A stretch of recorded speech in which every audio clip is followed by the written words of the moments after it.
Hello students. Today I'll start economics, chapter 1 of economics. Since our first quarter is approaching, I think our sister already has given the notice, and the syllabus for social will be from history, first two lessons 1 and 2, advent of the Europeans into India, growth of Indian nationalism. These two lessons I have already done in the class in the school. So these two lessons from history, from geography chapter 1, changes of the earth's surface, then political science, political parties in India. So these four lessons we have already done, and now the fifth lesson we take from economics. Chapter 1 of economics, basic concepts of economics. So these 5 lessons will be for your portion for your first terminal. And if time permits, if I proceed, means if I start any other lesson after this chapter 1 of economics, that will not be included in the first terminal exam. That will be the half yearly portion. That means with today's lesson, we will complete the terminal portions, first term portions. Alright. Okay, now take out page number 30. Basic concepts of economics. You must have heard this word and the subject economics. Maybe your brothers, sisters, those who are studying arts, from them you have heard the subject economics. Now, economics is a part of social science, and that's why it is included in our social science. It is a part of social science, and the study of this social economics in social science has become very important nowadays, because the study of the economic activities of each individual is a part of society. We people are living in the society, and our economic activities are related to the economic or the economy of the society, economy of the country. The word economics has been derived from the Greek word oikonomia. You can underline this, page number 30. You can underline. The word economics has been derived from the Greek word, from the Greek language. It has come from the Greek language, and the word is oikonomia. Now, what does it mean? This oikonomia again is derived from two words. Oikos. Oikos means family, and then nomos. Nomos means rules. Oikos means family, nomos means rules. Now together what it becomes? Rules through which a family is run. Rules for family or society. Families belong to society. So rules of the society, rules of the family is oikonomia. Oiko means family, nomos means rules. Now, necessity of studying economics. Why you have to study economics? What is the need or what is the significance of studying economics? Now, there are many reasons. There are many reasons why you have to study economics. Now, nowadays people are conscious, not like before, not like in the ancient time, not like early stage. Now everyone, every person, every individual is conscious. Now conscious in the sense that people, they pay different taxes. We are paying taxes. Each thing, each item we buy, we have to pay tax.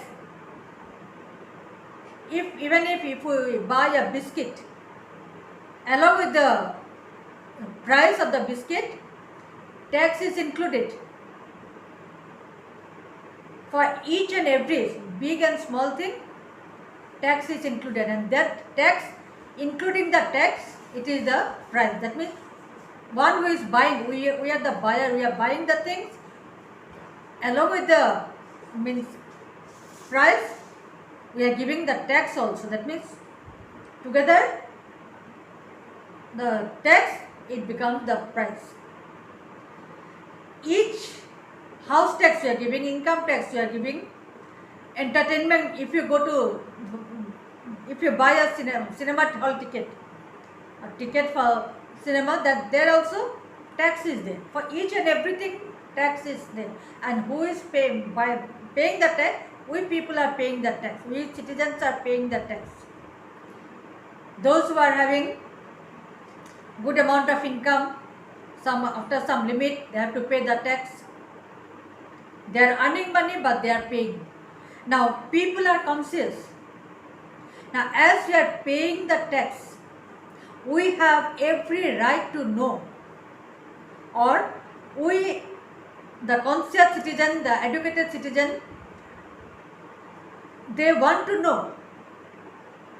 We are paying the tax, so much money we are giving through different sources, we are giving the money, government is collecting, the country is collecting the money, but where this money go and how it is spent, whether it goes to someone's pocket or not, whether it is utilized properly or not, or why you have to pay, what is the use of paying tax or taxes. These questions may rise in our mind, in each and every conscious citizen. Since we are paying the tax, we have the right to know, and the question may arise in our mind. What does the government do with these taxes? When all the citizens through different sources, they are paying the taxes, means huge amount of money, and what does the government do with this money? Where it goes? What does the country do with this money? All these questions will get the answers when and if we study economics. All the answers will find when you study economics. And that is why it is very important to study economics, to know all these things. Why you have to pay tax, why price rises, why inflation takes place. Okay? Then what is globalization? Many things are there which are related to our economy. So all these things we will know when we study economics. Now, definition of economics. Different political philosophers, they have defined economics in different ways. They have given the definitions of economics. What is economics? So different definitions are given by different political philosophers, political thinkers, economists. Various economists, they have given different definitions. So few definitions are given, like definitions of Adam Smith, definitions of Alfred Marshall, definitions of Lionel Robbins. And first we'll see the definitions given by Adam Smith. Now, Adam Smith, he said that economics is the science of wealth. In his book, that an inquiry into the nature and causes of wealth of nations. This book, in his book, it was published in 1776. In this book, Adam Smith, he is considered as the father of economics. Adam Smith is considered as the father of economics. So in his book, he has written that economics is the science of wealth. But his definition is not accepted by most of the economists. Why? They have criticized. They did not accept, they had criticized, they said against the definition given by Adam Smith. What the other economists said, why his definition was not accepted? Because they said the wealth can never be the main aim of human life. Wealth. Here he said that economics is the science of wealth. You please underline page number 31. Definition of Adam Smith, the father of economics. So science of wealth, you underline, and the criticized. It was criticized by different economists, and they said that wealth can never be the main aim of human life. Wealth can never be the main aim, because achieving wealth is not the aim. It is the only way to achieve the goal. It is the way, it is the means to achieve the goal, one's aim, one's goal. If we have to fulfill our aim, we have to have the wealth. If a student wants to do higher studies, wants to go out for higher studies, he needs money. If he has money, he can easily go to abroad. He can go to different places. He can buy different books. Then he can study well. But to buy books, to go out different place or to go abroad, what he needs? Money. His aim is to be he wants to be maybe a best engineer, world's best engineer. He wants to be a doctor. He wants to be a scientist. He wants to be an astronomer, whatever it is. But for this to fulfill his or her aim, money is needed, wealth is needed. Sitting at home, he cannot do it. For that, he has to have money. He has to go out. He has to buy the books. He has to buy the materials. Then only he can achieve the aim. So it is not that money, but money is the way for achieving the goal. But Adam Smith said that economics is the science of wealth. That means nothing, only science of wealth. Economics is the science of wealth. That means wealth only is everything for Adam Smith. But that can be achieved. It is only the way or means. Okay? So Adam Smith's definition is wealth based definition. It is only wealth based.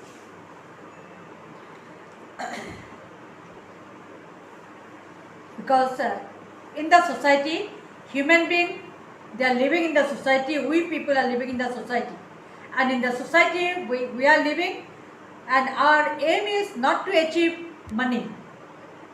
No, our aim is not to achieve only the wealth and property. No, more than wealth, more than property, we have many other aims. Maybe we have to buy a car. It is my aim, it is your aim to buy a car. But for car, what is needed? Money.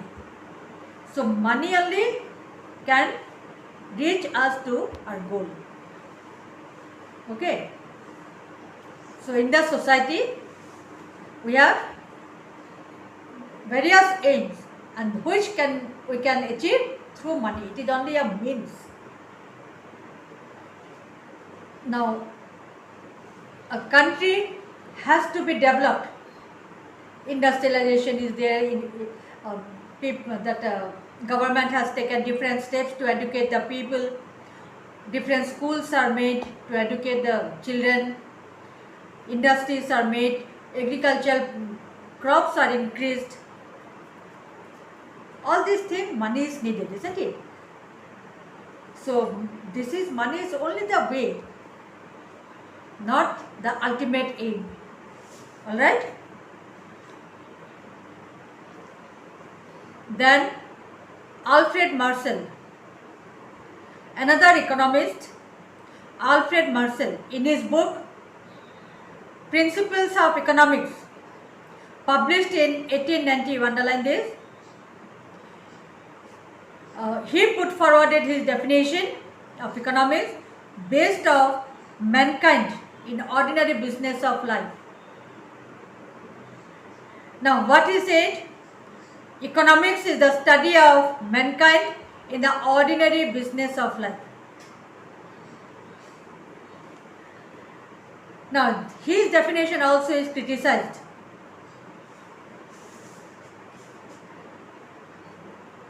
His definition also is criticized because Marshall only mentioned the welfare which is derived from the material goods. Marshall only described about the welfare. Already he said, study of mankind in the ordinary business of life. That means welfare of man. So welfare which is derived from the material goods. As I said, making the house, buying the vehicles, making one big industry, and so these are the welfare from the material goods.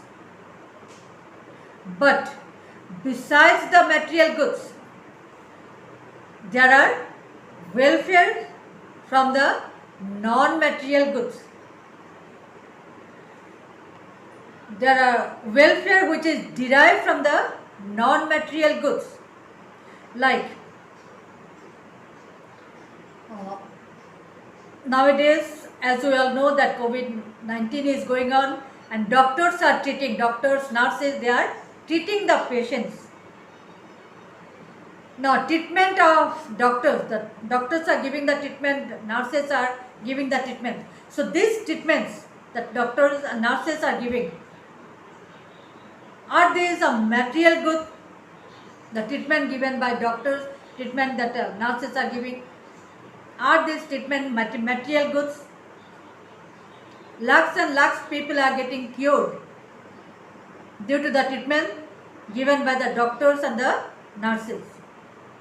That is welfare, isn't it? This is welfare, but is it material good? Are the material goods treatments? Are the treatments material goods? No, these are the non-material goods. So welfare derived from the non-material goods. Now I am teaching you. Teachers are teaching you. So our teaching, are they material goods? No. So this teaching, this is welfare of the society, welfare of the children. One day these children will become the citizen of the nation, future of the country. Now for their welfare we are teaching. Now this teaching, are they material goods? No. Can you touch? Can you see? Because material goods we can touch, we can see, isn't it? So are they material goods? No. These are, our teachings are non-materials. But that welfare is derived from the teachings. And that is why Alfred Marcel, his definition is also criticized, not accepted, because Alfred Marcel, he said only about that material goods, the welfare which is derived from the material goods,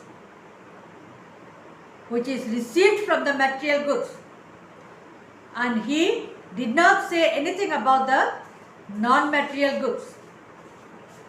And that is why his Marcel's definition is also not accepted, it is also criticized. So these two I am teaching you today. You go through it, and next time the most important one I will teach, that is the definition given by Lionel Robinson. That is the most accepted definition. Okay? Alright children, go through the lesson, how much I taught this up to Alfred Marcel definition and why was it criticized. Up to here you go through it. Okay children, we'll stop for today.